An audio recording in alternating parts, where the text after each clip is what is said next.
So let me just pull something up here. So where we are is that, as you know, the first ward gained some people since the last time round. And I believe, I think it was the fifth ward lost. So we do have a discrepancy of more than 10% between what is now the largest ward, the first ward, and the smallest ward, the fifth ward. So that is a discrepancy that we need to address. So in our last session, Steve Dunn presented some methodologies and analysis he had done on a couple of different scenarios, and we can dig in a little more into exactly where we want to end up. But tonight's meeting is not so much about data as about how we want to approach this. So there are things to consider. One is the least disruption. I'm getting a message that my internet is unstable. One is least disruption impact on the fewest number of people in terms of switching wards. He did a scenario that would look at a reduced deviation as much as possible. I don't think we need to go that route. And then the other scenario that he looked at was, as you all know, in the current ward map, there's a straight line down Warren Street that divides the first ward from second and third and so forth, and I think also fourth. That line bisects the terraces down on the river. Some of I think approximately 60 units are in the first ward and the remainder are in the second ward. So one scenario was looking at the option of bringing the terraces all into the same ward. Consideration of that, I think it should include whatever the people in the terraces want. There's a lot to be said for having straight lines. And I think there is something to be said for having representation for the terraces in both the first ward and the second ward. So those are the scenarios, and the final details of where we would draw the lines, can figure that out afterwards. But I think philosophically, those are the scenarios that we need to talk about. It is the beginning of March. We need to be making a recommendation to the full council. I think we may need to meet again this month to flesh this out, but we need to be making a recommendation to the full council so that we can take action and put this in place in time for the July 1st deadline. So although there are no local elections on this cycle, there are obviously primaries and state and federal elections in November. One thing that would be impacted is that some people, I think first, second, and third all vote in the same precinct right now in the same location. And fourth and fifth, I'm not quite sure where they vote, but Firehouse, right. So if we make any changes where somebody is moving from the first to the fifth, we need to make sure we're giving them adequate notification as to where their polling place is for November. So that's why that July date is really important. So that's the introduction. And so I think, I'd like to just open it up for discussion. I kind of like to go around and ask people for where they are on this, and we can just I'm not going to do necessarily alphabetical order because I didn't write your last names down, but we can start with Ronnie and see where are you leaning, Ronnie, with regard to how best to approach this. Well, you guys have already probably read the email that I sent out, and my opinion still stands that splitting the terrace, it seems at face value to be splitting up the community, but terrace is not a monolithic community. For one, the second part is that by the current division between the first and second ward, it forces the representatives to look at different viewpoints from the residents there. And the other really important part of this is that currently, if we are looking for fair representation, the way it is right now, the people in the terraces have 4 representatives in City Hall and 2 in county. So if we were to unite them, they would now lose half of them. So, I mean, that's just the, the simplistic way of putting it. I support the least change aspect, the least change methodology that Steve suggested in our previous meeting. So if we can keep it similar to what it is, obviously within the guidelines to the state and the federal government requires, that's what I would recommend the council considers. Okay. And you're ruling out the least deviation because we don't need to go that far, correct? No, I'm in for least deviation, meaning like least deviation from. No, I think you were looking for least disruption. Least. Right. The least. I don't. Okay.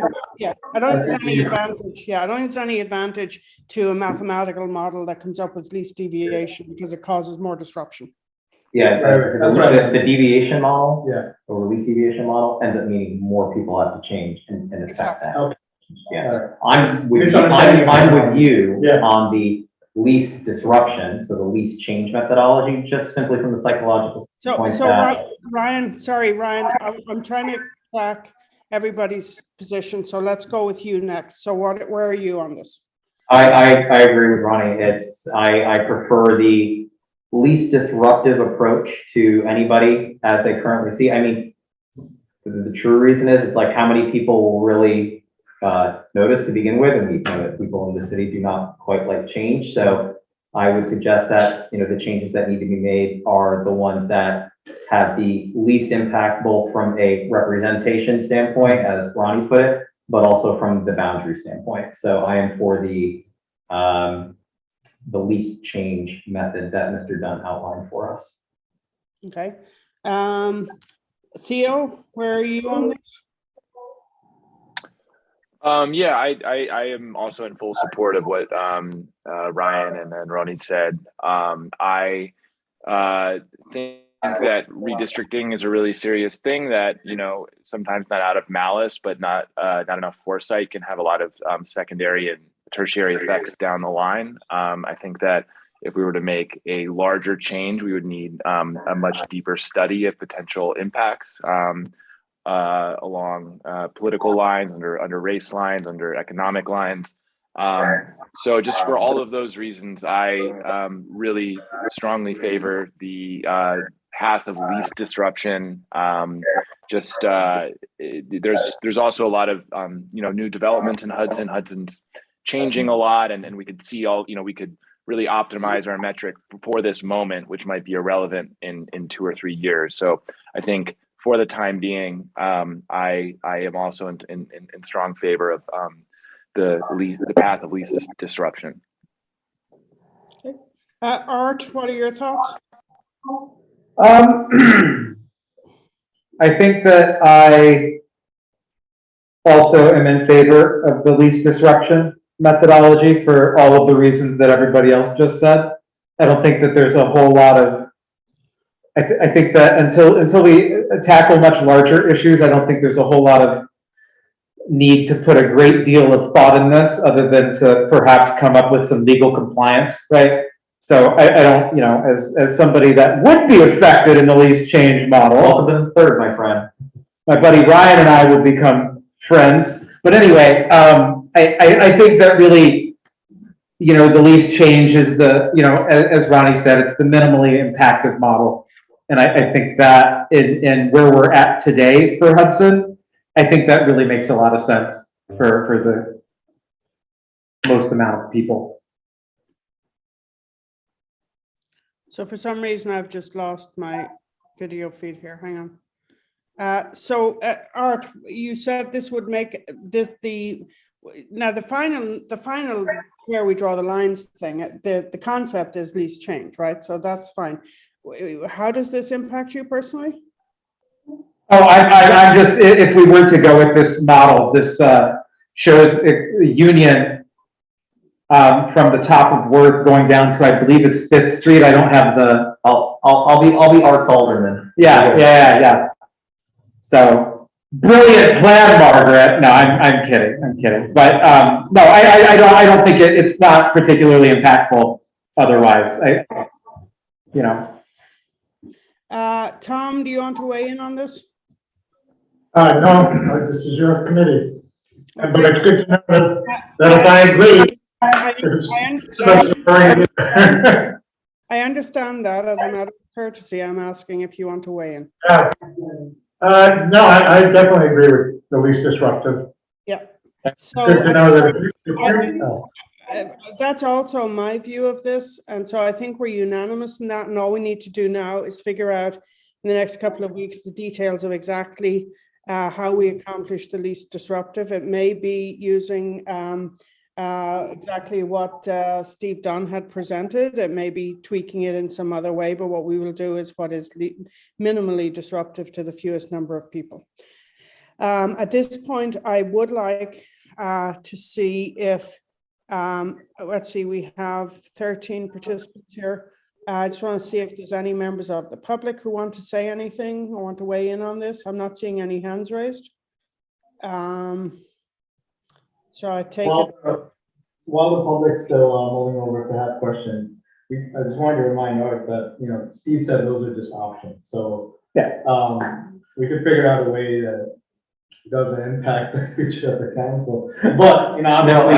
I think technically, even if you're redistricted while It you would are be the- serving, yes, it's you are the next- still, it does not impact your ability to have been elected. No, and that's like mostly just me joking around here. But The second term goes right down the tooth. Yeah, right. Well, No, you didn't hear, we're gonna go for 3 Alders. I'm sorry, but because we're doing this as a kind of a hybrid thing, when the more than one person is speaking in City Hall, it's very difficult to hear anyone. So can we speak one at a time? Thank you. So what I didn't catch much of what was said just there because there were 2 people speaking. It was all frivolous, don't worry. Okay, fair enough. Steve Dunn has his hand raised. Steve, you're unmuted. Thank you. On information and belief, in case anyone is curious, I don't believe any incumbent for any office lives in one census block that would be shifted from the 3rd ward to the 4th ward. So that would moot the issue of whether somebody would have to be forced out of office, which I don't think is the case, but the issue is mooted. And when I drew the map for fair and equal that went to a referendum that created this map, I was unhappy that I was forced to hew to the 10% deviation metric to create that bump. And it just so happens that by virtue of changes in population, that one little bump is gone. So now the map, in my artistic eyes, that has nothing to do with public policy, is what I wanted originally, because it makes the map more beautiful. Okay. Thank you very much. Thank you. And so on the point of whether or not people are, I don't factor into my opinion on this, whether or not it impacts anyone who's currently in office or not currently in office, in that, first of all, changes made during this term have no impact on anybody serving out their term. And in a future term, if any or all of us choose to run again, and we find ourselves in a different ward or district or whatever, then that's what we face. And the way to draw maps or to do districting is that constituents choose representatives. Representatives do not choose their constituents. And so to me, that's, even if it were not a moot point, that doesn't enter into my calculus as to what the best approach is personally. No, strong second with that, Margaret. I think that's this is about what makes the most sense to Hudson. Yes. I definitely agree that whatever we can do to be minimally disruptive and maximally compliant is really the way to go here. Yeah, absolutely. Okay. Any other members of the public want to weigh in before we move on to our next topic? Okay, and a big thank you to Steve for helping us with this. So next steps on this are just digging down into the details. I need to meet with, I think, Tom, I need to meet with Tracy because she had done work on exact populations and so forth, I think, in the last go around. So I just want to make sure we have it nailed down. And we probably need to talk to Crystal to make sure that whatever process we put in place meets the requirements for the state. And then we'll be good to go and we'll be in compliance in good order before July 1st. So that's all we have on that. Next item was something that I think Art asked to put on the agenda relating to paperless Hudson, in case there are any regulatory issues around us moving away from paper notifications and so forth. So Art, I'm going to pass it over to you for that conversation. Yep, thank you, Margaret. This was just really to ask our attorney if there's any kind of like legal commitment to all of the paper distribution. I know that is kind of nebulous and I don't have a list sitting in front of me of everything that we get distributed. But in the interim, I've also asked Tracy if she's aware of anything. She was out of office today, so that I'll bring that back up with her early next week. But does anybody know anything that we have to specifically call out? Yes, I mean, there are some rules about notification involving the planning board, for example. And I think those are in the code. Now, whether it says it has to be a paper notice or not, I don't know. You'd have to check.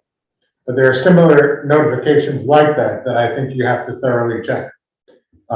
Whether they have to be a mail, the question is a mail snail mail, let's use that phrase to make it clear. What's required by snail mail? And I think some of the boards with their notifications have a snail mail requirement.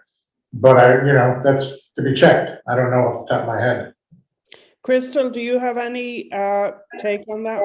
Yeah, there's also a reason why in certain instances you're going to want to have mail notices. And that's because not everyone can access either by ability or actual access electronic notifications. So there are some of our older population that have difficulties doing it. Some of our, in certain social economic areas that they don't necessarily have the access to it. So you're going to have to be mindful of that too while you're looking at this. I know that planning boards and zoning boards typically do require a written notice be mailed out to properties within a certain radius because they want to make sure that that's how they can confirm that, at least from the planning board standpoint, that these people are actually getting notifications. So there are a couple considerations that really do need to go into effect. I have not come across a municipality yet that has gone 100% paperless with those types of notifications because of those considerations. But Crystal, from the point of view of the business of the council, so at the moment we're getting a couple of letters in the mail every week. We all have email accounts with the city. So okay, so you're not talking about public notifications. I'm not talking about, no, I think the first layer that we need to talk about is the non-public. So I think in the non-public, are you aware of any reason why we could not be paperless? No, I have to take a look at the charter to see if there's any sort of specific written requirements that there be actually, and there have been charter requirements that require actually mailings to go out. But no, for, council notifications, it would be less of an issue than it would be for public notifications. Right, exactly. Somebody else had something to say. Sorry, I talked over you. That was me, Margaret, because I'm so used to running meetings, I'm sorry. But I was gonna ask the same question you just asked. Art, is there anything else you wanted to bring up on this, or do we just need to go back and check code? I think there's a big difference between public notification and internal city business. Yeah, I should have stated that first off, is that really one of the big first scopes here is really just the council expenditure in paper, right? So we expend X amount of dollars annually, and it's the opinion of the committee that none of us really are like sitting here poring over printed matters in our daily lives. Like, I feel like most of the council is looking at various, whether it's updates through email, whatever, e-code review, that kind of thing. So that's really definitely the first scope of this, but. Okay. Crystal, Crystal, I think the one thing you'll want to check that I found in the code, it's regarding special meetings, how they're called, noticed, and scoped. So any special meeting called by the mayor or by Tom, or by any 3 alder people, it says written notice, and that it's to be delivered by mail to the place of residence or hand delivered at a meeting of the common council. So I think that might be the only code update that we need to alter. Yeah, those are exactly the type of provisions that you would typically see in codes that honestly, they should be updated with with the times, with our technology. Yeah. The only thing that I wanted to add is, while we want to be future-proofing ourselves, but we also want to be accessible, as Crystal has already pointed out, even to future council members. Maybe they're not as tech savvy. We should have the option, like somebody can opt into to a mail. Yeah, that's all. Yeah, I think opt-in consideration is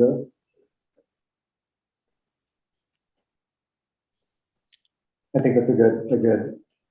And that's in business, that's pretty standard practice.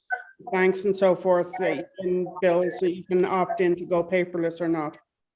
Yeah. That's a very good suggestion. And I was just going to say that maybe just in terms of some cross-pollination with the plans for a sort of Hudson dashboard, just something to bookmark for later is that maybe that question of opting in or out of paper notifications can be part of that same dashboard system, and just incorporating into that as well. So, Duan, you had your hand raised a moment ago. Yes, Margaret. Thank you. I was wondering if we can do 100%, electronic or whatever. We could do some, right? We don't have to do like everything to be mailed in.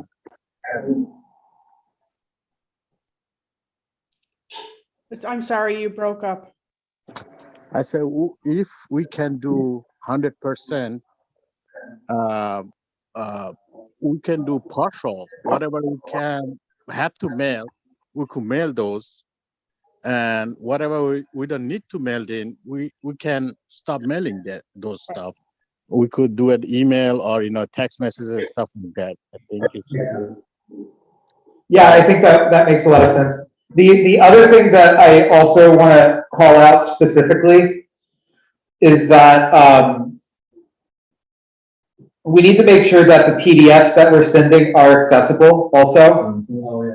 And that dovetails into a conversation, I believe, Theo, that you were having about the OCR stuff for PDFs. Yeah. So I sort of feel like if we're talking about legal compliance, we would be remiss to not mention accessibility.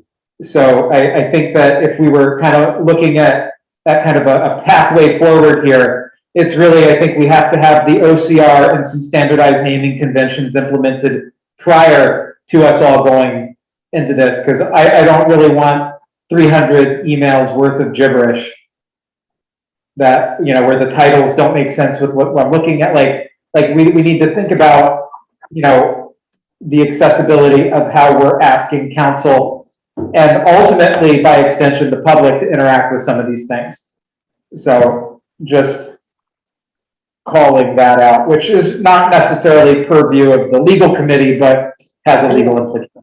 Hey, Art, I think we could make it like a group email, like, council group and stuff like that. So we could send it like Absolutely. appropriate. One alias. So the agenda item tonight was specifically around any potential legal issues or regulatory issues because the tech committee did not want to get caught up in, delays due to regulatory issues. So I think the takeaway here is that we need to look at the code. We probably need to focus initially on city business and council business and try to attack that first and solve some of those problems. From what Crystal is saying, there are definitely some types of communication that are public facing that will need to continue to be in paper. And as we look at how to solve the internal problem this would be for the tech committee, not for this committee, but being cognizant of issues around OCR and accessibility of documents. And we would also, I think, if we go this route, need to establish, and again, the tech committee can take this up, it's not a legal committee issue, but we would need to establish, standard protocols for naming of emails, who to address, not, starting a clean new email for each transmission so that it doesn't turn into a lengthy, around if you're replying, when to do reply all, when to do reply, but basic business standards of, email communication. So we would probably need to put out some protocol for the council members on how to handle that so that it doesn't get out of control. But yeah, I think Art, we've addressed the questions that you had wanted brought up tonight, have we? Absolutely. I did want to just circle around back to Theo, if you had anything more to say. I kind of cut you off there. No, I just wanted to second what you were saying, and also what Margaret just brought up there. I think all of these things are deeply entangled, and I'm glad that we are bringing it up in the legal committee and tackling it from all sides.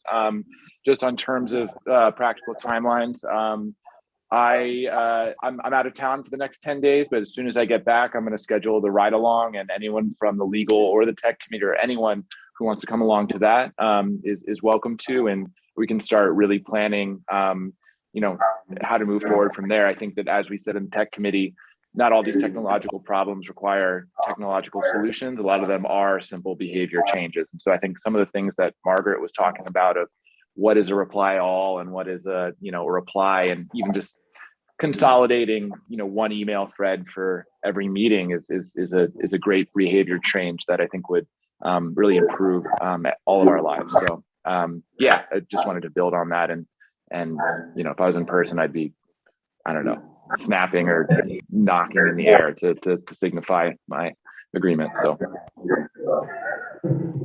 So do we have any other members of the committee have any new business they want to bring up?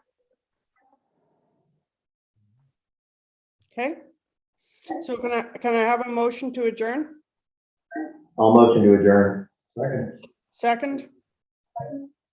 Ronnie seconded. Okay, great. Well, thank you all very much. And Tom, are we back in person now in real time? You don't have to. We can continue like this. We're trying to start with the hybrid now so that we have a lot of experience for when it's required. I mean, actually, it's required, but we don't. It's unlikely that all virtual will be renewed come March 16th. Right. Okay. So this will be the method going forward. This could have been all virtual, but we're trying to get used to using this hybrid. Right. And I'm curious how people feel about it. Everybody seems to. I mean, from our perspective, you all are very visible. We've heard you fine. Same for us, or yeah. I think the main thing is that when you're in person and interacting in person, it is very easy, with body language and communication, people can talk at the same time and so on. And you forget that when you're on a virtual call, when you're on a teleconference, it's really important for people to speak one at a time. So that's just a question of becoming sensitized to the fact that this is a hybrid model. But otherwise, I think, is this the OWL methodology that you're using here? Yeah, Yes, it is. Yeah, no, I think it's good because it moves to whoever is speaking and you can see them. And I think that's pretty good. And I think probably And- for the public, it's good. Oh, Ronald. Can I- Yeah. Can I just say, just on that OWL note real quick, and this is, I know I missed the walkthrough the other day, but the sound quality is a bit rough on the receiving end of it here. It's hard. It's a really echoey room. I've been like kind of looking in to see if we can plug in some external mics. I can use my AV brain to try to mess around with it when I'm back in town. But just something in the meantime, I'm looking up and apparently there's a firmware update to the OWL that significantly improves the audio quality of the unit. So I'm not sure. Art, I think you were saying that this was bought last year, right? Correct. Yeah, September. So I'm wondering if the firmware hasn't been updated since we bought it. So maybe if we could, going forward, see if we can update the firmware and I'm just seeing on a bunch of forums online that the firmware update significantly improved the audio quality. So hopefully that's a low energy fix. We don't have to worry about bringing in any extra mics. I want to also hear from Ron. We have a member of the public with their hands raised, Ronald Pickney. Yes, thanks. I was wondering if you're using the OWL, and I'm glad to hear that you're using it. And from my end, it worked better than the original meeting that was done last summer with the OWL. I think some of the problems in City Hall have to do with the acoustic of the room, as opposed to anything with the OWL. But I mean, to my mind, going forward, the open meetings law under normal conditions requires in-person attendance, but it does not prohibit remote attendance along with in-person attendance. I absolutely think that is the way to go. I mean, the overall goal of the open meetings law is to increase public awareness and, you know, ability to attend and observe, at the very least, public meetings, and hybrid meetings are the best way to do that. So I think that's, you know, make all efforts to achieve that goal. And I think this is a great step forward. Thank you. So this meeting actually did adjourn a few minutes ago, but are there any other last thoughts before we leave? Thank you, Margaret. Thank you, Margaret. Thanks a lot. Have a great night. Good night.